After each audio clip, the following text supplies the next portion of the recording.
சந்தோஷப்படணும். ஏன்னா நம்மால முடியாதது அவன் பண்ணி அவனாவது கரையேறானே.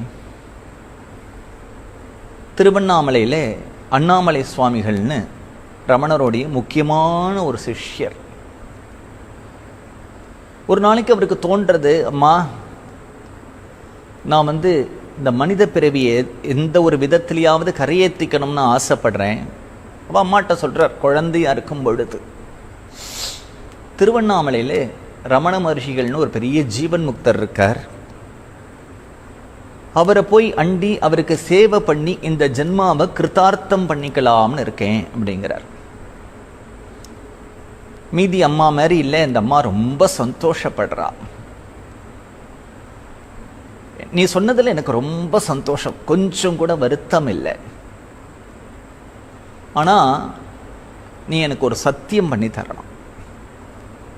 இந்த அம்மா என்ன சத்தியம் கேட்க போற?